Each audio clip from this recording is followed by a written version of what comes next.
பூமியை தாக்குவதற்கு வேற்றுக்கிரகவாசிகளின் இரகசிய தளம். அதிர்ச்சி தரும் நிலவின் மறுபக்கம். நிலவு பூமியுடன் இணைந்தே சுற்றி வருகின்றது. நீ இல்லாவிட்டால் நான் இல்லை என பூமியும் நிலவும் ஒருவருக்கு ஒருவர் முக்கியமானவர்கள் என்றுதான் தொன்று தொட்டு நாம் நம்பி வருகின்றோம்.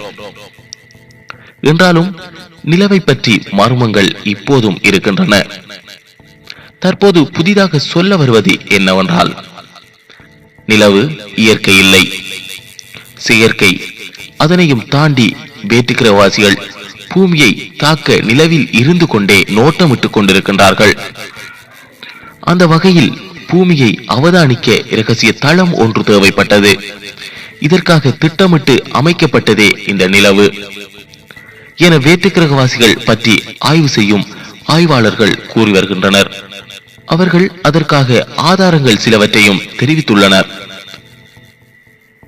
நிலவில் இருந்து கொண்டு வரப்பட்ட சில கூறுகள் நிலவுக்கு சற்றும் பொருத்தமில்லாதவையாக காணப்படுகின்றன.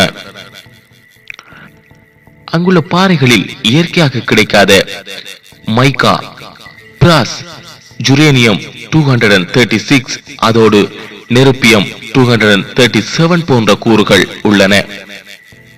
அதில் ஜுரேனியம் 236 எனப்படுவது கதிரியக்கம் மற்றும் அணுசக்தியின் பின்னர் புறப்படும் ஒன்றாகும். அத்துடன் மேல் குறிப்பிடப்பட்ட இரசாயன கூறுகள் எதுவும் இயற்கையாக உருவாகுவது இல்லை என்பது அனைவரும் அறிந்த ஒன்றாகும்.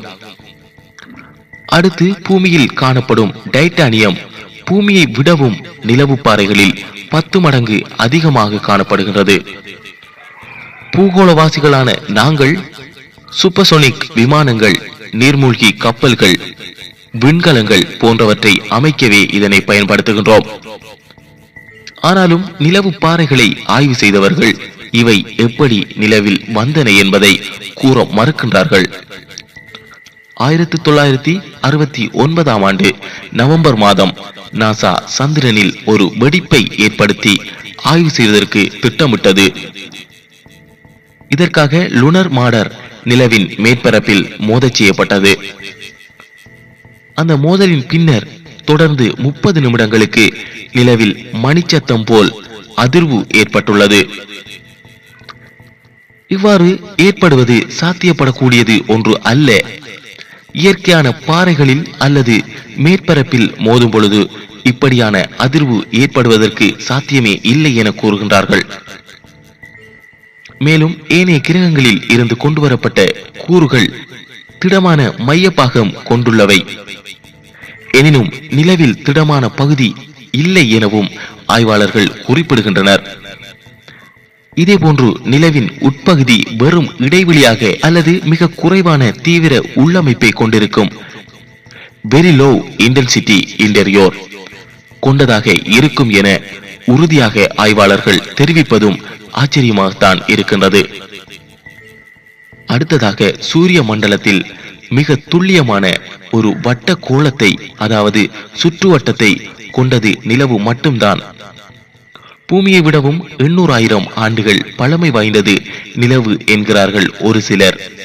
ஆனாலும் பூமியின் சிதறலே நிலவு என்கிறார்கள் ஒரு சிலர். ஆனால் உண்மைகள் கூறப்படவில்லை.